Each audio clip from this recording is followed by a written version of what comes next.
Assalamualaikum warahmatullahi wabarakatuh.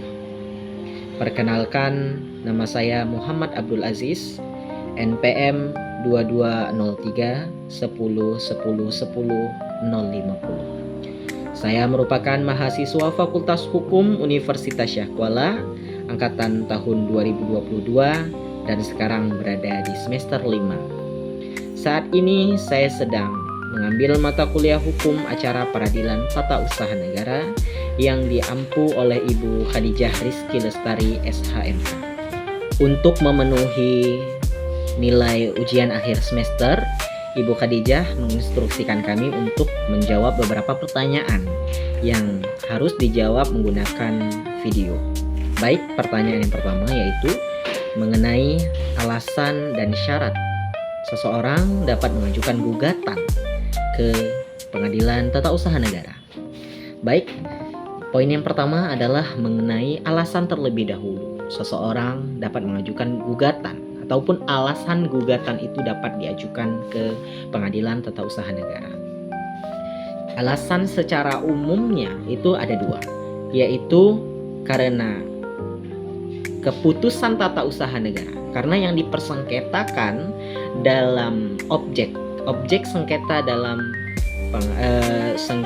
objek sengketa peradilan tata usaha negara itu adalah mengenai keputusan tata usaha negara yang dikeluarkan oleh pejabat, sehingga alasan seseorang itu dapat mengajukan gugatan ke petun itu dua. Yang pertama yaitu keputusan tata usaha negara atau keputusan tata usaha negara yang biasa disingkat dengan KTUN itu dikeluarkan oleh pejabat tata usaha negara yang tidak sesuai dengan peraturan perundang-undangan yang berlaku. Pertama. Yang kedua, keputusan tata usaha negara tersebut tidak memenuhi asas-asas umum pemerintahan yang baik. Poin yang pertama tersebut yaitu mengenai bertentangan dengan peraturan perundang-undangan yang berlaku. Jadi bertentangan dalam peraturan perundang-undangan berlaku ini juga terbagi menjadi 4 poin. Nah, poin yang pertama yaitu bertentangan dengan peraturan perundang-undangan yang bersifat prosedural. Yang kedua, bertentangan dengan peraturan perundang-undangan yang bersifat substansial. Yang ketiga adalah keputusan tersebut dikeluarkan oleh badan atau pejabat tata usaha negara yang tidak berwenang terhadap keputusan tata usaha negara tersebut. Dan yang terakhir adalah badan atau pejabat tata usaha negara tersebut dalam mengeluarkan keputusan tersebut ada indikasi ataupun tujuan lain yang tidak dimaksudkan dalam keputusan tata usaha negara tersebut. Sedangkan syarat tersendiri seseorang tersebut dapat mengajukan gugatan ke Pengadilan Tata Usaha Negara tersebut itu terbagi menjadi 3. Yang pertama, gugatan tersebut harus lengkap terlebih dahulu syarat administrasinya. Syarat administrasi itu gugatan tersebut harus ada mencantumkan nama, kewarganegaraan, tempat tinggal, pekerjaan, dan apabila dia dialihkan dengan kuasa hukum maka dicantumkan kuasa hukum dari pihak penggugat. Selanjutnya poin B yaitu poin tergugat, berisikan nama, jabatannya, tempat kedudukan kantor tersebut, tempat kedudukan tergugat dalam hal ini. Lalu poin yang ketiga adalah dasar gugatan dan hal yang diminta. Nah, syarat daripada syarat mengajukan gugatan ini itu dasar hukumnya adalah pasal 56 Undang-Undang Tata Usaha Negara. Yang kedua, apabila gugatan itu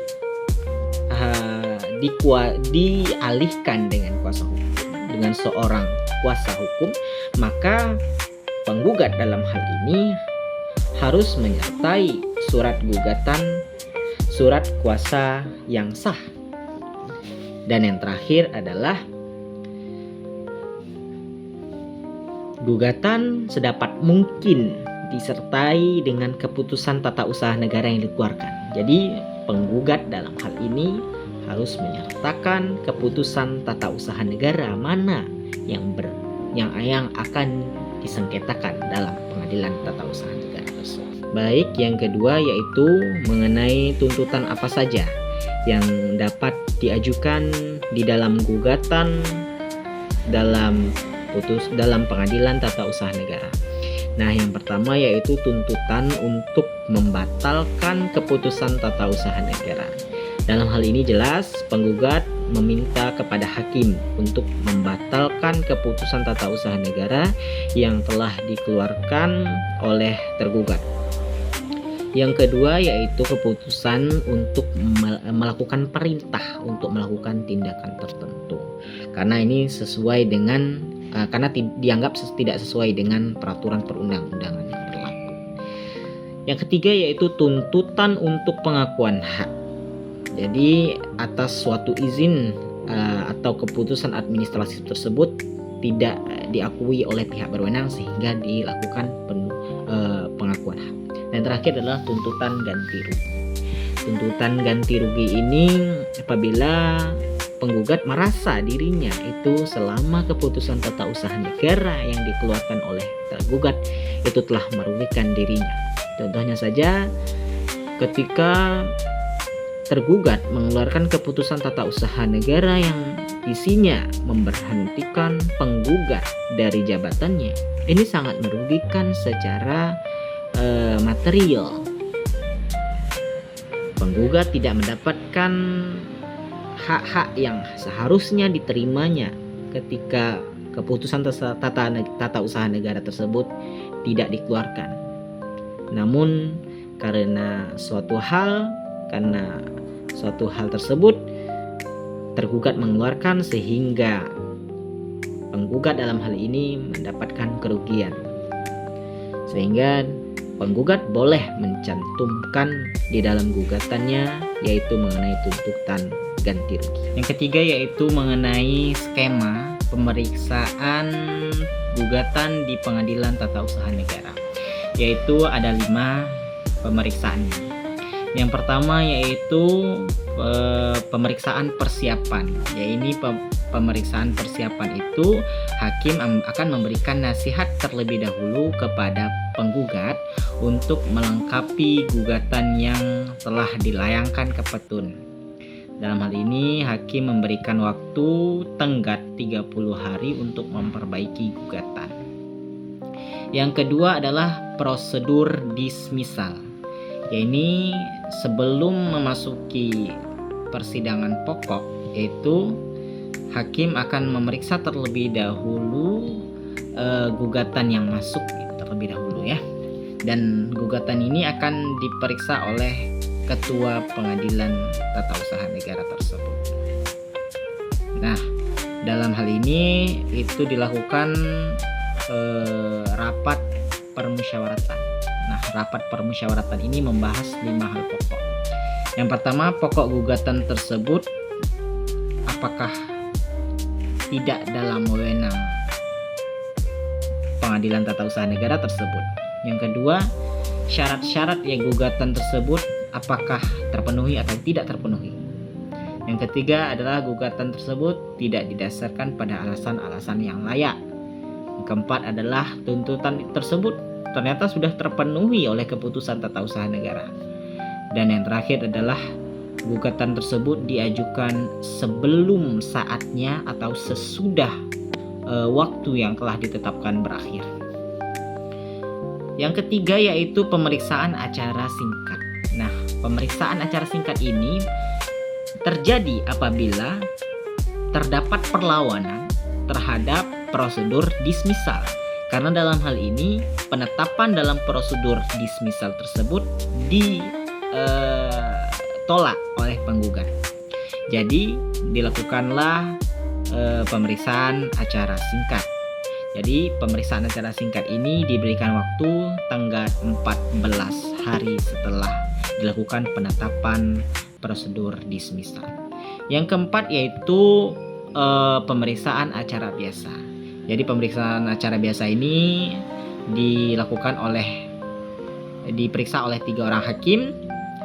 Jadi tahapannya adalah prosedur dismissal, pemeriksaan persiapan, dan terakhir adalah pemeriksaan di sidang pengadilan.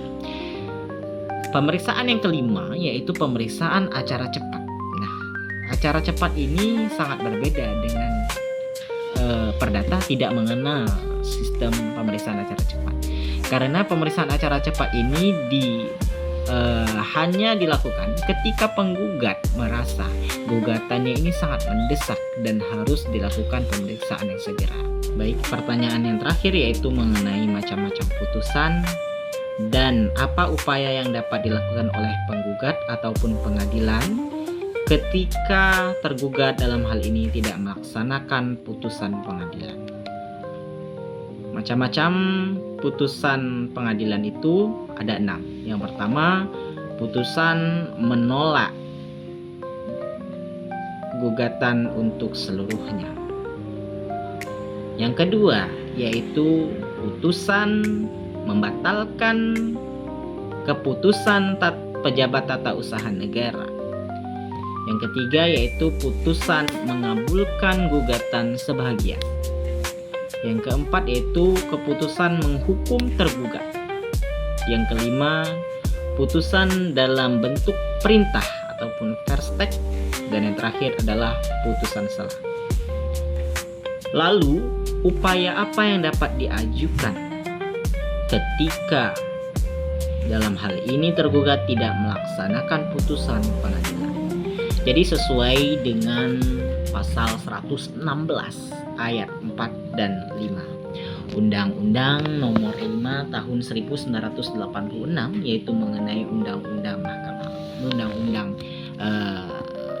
Pengadilan Tata Usaha Negara, yaitu apabila dalam hal ini tergugat tidak melaksanakan putusan pengadilan, itu wajib dilaporkan kepada atasannya sampai jenjang presiden dalam jenjang tertinggi.